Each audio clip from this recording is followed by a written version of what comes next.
Ladies and gentlemen, welcome back to another video with me, Asic Hydra. Within this, we're going to be doing another replay. That's right, if you haven't figured out the little trend, that's 2 days in a row, and yes, it might become a daily thing. So honestly, I think these videos are fairly straightforward for me to pump out, and I really enjoy doing them. Hopefully as well, some of you find them useful. If you haven't gathered by now, I'm still rocking the Imperial Navy, but don't worry, we will be switching it up and going through the other factions, and beating other factions too, and losing to other factions too. I will try and include some games of me losing, especially of ones that I don't leave too early from getting salty. So, as you can see, some minor modifications to the fleet. We're rocking a Retribution still as the main flagship. I don't think it's the best ship in the world or the best value for points, but I really like it, especially with a micro warp jump. We've got 2 Tyrants as well. These guys are rocking macros as well as a healthy amount of torpedoes. So torpedoes a bit of a theme. We have been playing around, or I've been playing around with the torpedo speed today, but I believe we're rocking the silent running upgrade at the moment, so we can use our abilities while silently running, and the torpedo speed, so something to keep in mind. Torpedoes should be flying everywhere. Now, plan at the moment is, you can see we're putting 1 escort on the left. I don't really want to let that point go for free. I want to be able to contest it. There's no reason not to send 1 there, especially given how slow a Necron is. And we're going to be using those Dauntless to go to the right-hand side. Now, why the right-hand side? My guess is, and this is only a guess, that his main fleet will head to the left. My logic for that is because there's more goodies there. There's more gas clouds and things like that. But he might be thinking, actually, that point is a little bit closer on his left, which is my right. Maybe he'll be going there. But we'll find out soon enough. Now, we can be zooming towards these with our thruster ability without giving away our position. Such a fantastic ability. I'm going to say that several times during every single stream because it really is pretty good. Making sure to turn our thrusters off, our burners, before we empty them. That way they're there to be used again whenever we need them. Once you let them empty, you're kind of a sitting duck there if you get attacked. So you really need to be a little bit careful with this. And it's one thing that makes ships die when it's not done properly. And when you see it happen and you just, you think, excuse me, frog in the throat. You think to yourself, God damn, why can't I get away? Why don't I have my thruster? And everything just goes wrong. It's such a little thing to remember, but so damn important. But anywho, as you can see, things looking fairly promising thus far. He was capturing one of the points in the top right, but seems to have moved away. My assumption here is that he saw me going for a capture, and moved towards to intercept. So we have plenty of ships nearby. We have the Dauntless. He's used 1 scanner already, I presume. Now we could bring in our flagship here and try and take down his little escort, but seems like I changed my mind at the last moment and think, well, maybe it's not worth doing right now. We'll try and chase down these escorts. Need to get this one out of there. Normally I'd never chase with an escort like that. It's such a pointless thing to do. All it's going to do is just get it killed.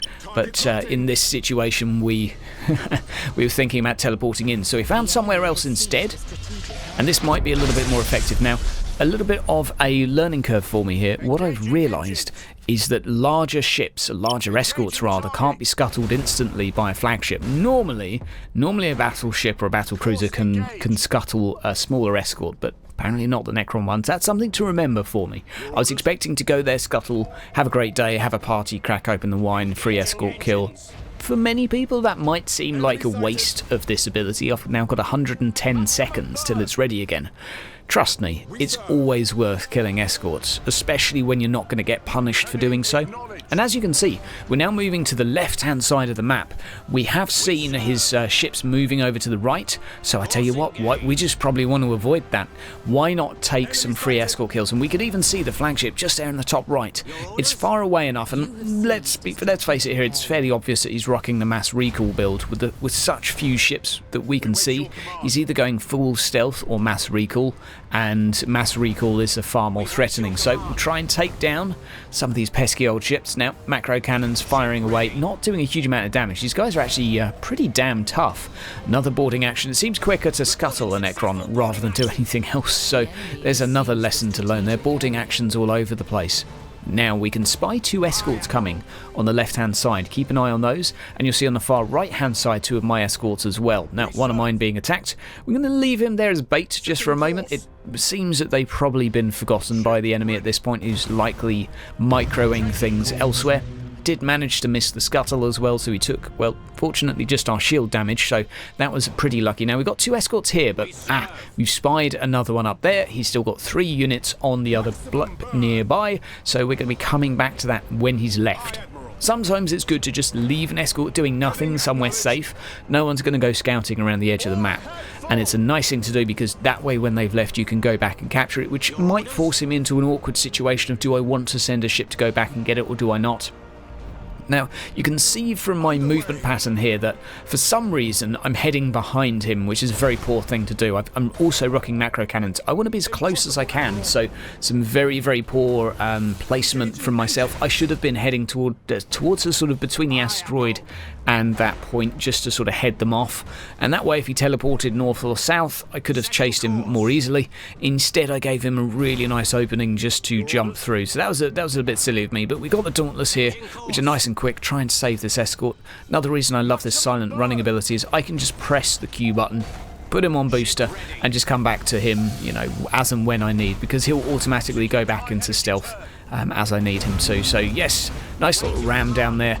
Another drifting hulk. So we've killed, is that 3 escorts thus far, so things are looking pretty good. It might be the second actually, but we're doing fairly good because we're basically picking up some free points for killing the escorts. It's about 60 apiece, so it's always nice. It adds up if you take enough of them, but we're sacrificing a little bit of map control right now, and that's something to be aware of, and he still does have the vast majority of his actual forces. We've not really engaged him yet, but what we're doing in sacrificing the map control is we're kind of baiting him into a fight.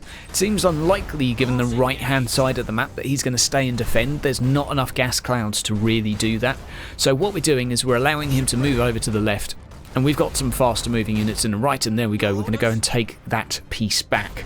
And that's going to be 3 pieces for us again, and that will hopefully keep our points ticking above his. We've got 2 units there as well, which are going to capture that nice and quick. We've got another drifting hulk there that hopefully we can kill. If he scuttles it, that's less 60 points for us, but it is also absorbing some fire. Now, the main ship and the 2 tyrants are busy sort of chilling right now. They're not really doing a lot other than long range macro, which, let's face it, is not the best thing in the world. It's not particularly accurate. Here comes a scan most likely. There we go, teleporting in. I need to be a little bit more careful with these Dauntless, I feel. They're currently rocking silent running, but they have been spotted, and I've got them kind of dangerously close to, I think, where their flagship could jump to mass recall, and then the cairn could jump in as well, and that would do a lot of damage to some light cruisers, so I need to be a little bit cautious. Fired a volley of torpedoes, but really, unless you're closer, it's a very dangerous thing to do. And use lightning strike there, which I think just out of pure impatience. That's something perhaps you guys can learn from my mistakes there. I don't think it's a good idea, because we've already learned the lesson that actually scuttling these is fairly straightforward with a few boarding actions, so using lightning strike there definitely felt like the wrong thing to do. Now, kind of neglecting our flagship for a little bit, just leaving them to it. Let's see if we get a hit finally. There we go. So we have another 2 escorts here. I believe they're probably his last 2. That would be, yeah, escort number 4 and 5, or 3 and 4, so looking pretty good. Now, a lone ship down here has come rocking my way. We'll see what we can do against that. This guy's been really good at dodging torpedoes thus far, and there it goes again. He's been really, really good at micromanaging and keeping some of these units alive. I don't, obviously the escorts have died, but he's microed them well. It's just they were caught in bad positions. Thus, they are no more. Now, you see, I have kind of neglected these 2 ships up here. We're finally going to remember that they're there and bring them along the sides, and maybe they'll get a few shots from the broadside. I don't think their range is that crazy, though, so now we can make use of the gas cloud. Now, it looked like a ram there, but that was actually just my deck being destroyed. Another deck going. Always rough when a deck goes. Not only does it hit your morale, but losing the stance can really hurt a ship, actually. It can either hurt your damage, your survivability, or your maneuverability, depending on which stance you've been using. So it's always something to keep in mind. If you're a Necron and you destroy an enemy deck, even if there's something like the Imperium, that means 20% less burner that they can use, so it actually makes it a lot easier to catch up with them. Engines, of course, yeah, you can shoot an engine from behind, so that sometimes should take priority. So what we're going to do is finally bring the other ships around, and you see that we're keeping some ships in the cloud. This happy little chappie's got really out of position, so that's pretty poor play from me here. Just being very, very mindful of that cairn, which I think has already dashed. Oh, there it is. Oh dear, that could be painful. Fortunately, only manages to eat the shields, and we do get out before we're boarded. Looking for the boarding action and don't quite get it due to not orientating myself properly. So back to silent running. I think I changed the stance earlier to reload to try and take down an escort quicker, and oh boy gee whiz was that not worth. Now that ship in the left, oh dear, we've just left it without turning the burner off, so it's basically going to be dead in the water after that burner's ended. We'll find out when we go back there. If you have a ship and you decide to just leave it thrusting, you have to be aware that you're going to have like a 30-second cooldown where you cannot use your burner ability, and that might be the difference between getting caught and not getting caught. Here we go. Yeah, there it is. And I would have like another 3,000 units of range that I could get through now if I hadn't have done that, so I could actually scoot ahead a bit further. Eventually, obviously, because it still has to recharge all the way, they will catch up to a comparable amount, but for these short distance runs, it's far more efficient to make sure you don't empty and then do another run when you're half or 1/3 of the way full. Another decent dodge out of the torpedoes. Perhaps I should have aimed them in front of him somewhat. Maybe not a bad idea. So, a little bit of a survey of the land right now. We're not doing that great for points. We're winning by a little bit, a couple hundred, but not a huge amount. He's still got the majority of his fleet. I have a couple of light cruisers that have been a bit damaged here, but the fact that he's still got some very threatening units does concern me quite a bit. Finally, a torpedo volley hits. He decides to run. Looks like I'm deciding to run as well. That's going to work out pretty well for both of us, I think. Keeping my ships alive right now is probably top priority. So we do have our two Dauntless down here. Now let's have a little beat. Aha! Flagship on the left. So you remember the logic from earlier? Flagship on the left? What that means is you don't want to engage the flagship. So it's a little tip.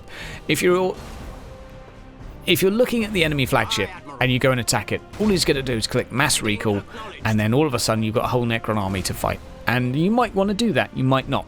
Fine. Absolutely fine. But if you attack a unit that's on its own, you either force him to take some damage, or you force him to use mass recall. And either way, I'd consider that a little victory, especially if you're a more mobile fleet. He's basically put his flagship somewhere where I'm fine if he does a mass recall here. That's fine, because he might capture one more of these points, but I'm going to decapture this one, and hey, it's going to work out okay because I'll gain a 3-minute advantage in manoeuvrability, so something to be aware of at least. Some situations it might be less suited than others, but generally speaking, if you're the Necron, in this situation you probably want to be thinking about the objectives and where your flagship is in relation to the objectives, rather than where your flagship is in relation to the other player. Although you have to consider the latter as well. Cool, that's a lot of waffle, isn't it? Now, see if we can do a ram. See if we can do a ram. Come on! Oh, I'm very disappointed in myself today. So, tell you what we've done with these two ships right now is we've lined them up to make a perfect looking... Oh dear. Okay, fortunately, another fairly limp attack from the Necrons. It's a little bit of a shame that ability got nerfed. Maybe it's not a shame, it was always very good. Unfortunately, we're down to melter torpedoes, and this guy is immune to fire. Or so I believe anyway, because whenever I cast these melter torpedoes on Necrons, they don't seem to do anything. So what we're going to do instead is try and line up some proper torpedoes, you know, the type that do damage. Well, at least we would if the ships weren't getting in the way. A little bit of bad micro from myself there, not really planning ahead. But a lovely missile volley coming up. Let's see what we can do. Another ship here with another 6 missiles, I believe. Might as well get the ram. Another 100 damage there, ticking on over, which is respectable given the mass of the actual Necron ship. That's not too shabby. Now, time for another lightning strike. Again, I think I could have just changed direction and used a boarding action. I really need to be more aware of that, I think. Definitely could be doing more troop damage. So a nice blink out, went straight behind me, which is obviously going to be a little bit of a pain in the butt for my retribution to reorientate himself to get to. But the points are slowly creeping ahead. It's taken him quite a while to actually capture, or rather decap my point on the left. There we go, he's done it, but we're still getting more points than him. We're still catching up now. Looking at the points, what you notice is we're getting toward the point where actually killing this cairn is going to be the difference between winning and losing this game, or rather winning and losing it instantly. I think it's fairly safe to say that it's in the bag, but what I've noted around this point in time is keeping those 2 points will be sufficient for me to win, but as soon as I kill this, should be an instant win because it's worth nearly 500. It's crazy. So basically going all in here, putting the disruption bomb. Heck, if we can use that to bait out something, that's fine. If we can use that to bait out his dash, that will do very nicely. Going to get the escort out of the way, even though it's so late in the game. It's still worth keeping them alive. Don't want to give him 30 units for free. There we go. So he did seem to blink directly into the path of the torpedo still, so we'll have to wait and see if we still get some hits. I'm not exactly sure. Come on. Beautiful. That's a juicy bit of damage, and the engines are damaged as well. Now time for more torpedoes, and let's have a see how we do. There we go, another blink. He's very good at this, I have to say. Well played to you, Goblin. Very, very on the ball with these torpedo baits against me. I could perhaps learn a thing or two. So it's time to try and take down the cairn. Time to focus, and it does seem that, well, he doesn't quite have the damage here. We've got 3 fairly substantial ships. Obviously the ramming damage from them is pretty good with the spurs. Our morale is getting a little bit low, and I think that's the one thing that might have put me in a little bit of trouble. If my morale were to break on my flagship here, that would probably be the difference between him winning and losing this fight, although I'm still fairly confident in the 2 tyrants, or the 1 tyrant, sorry, and the Dauntless and their ability to finish this off. Here we go, the torpedoes, and donk. Oh, beautiful ending. Beautiful ending. Guys, hope you've enjoyed the video. If you'd like to see more like this, let me know down in the comments. I have quite a few stockpiled now and ready to go. Take care.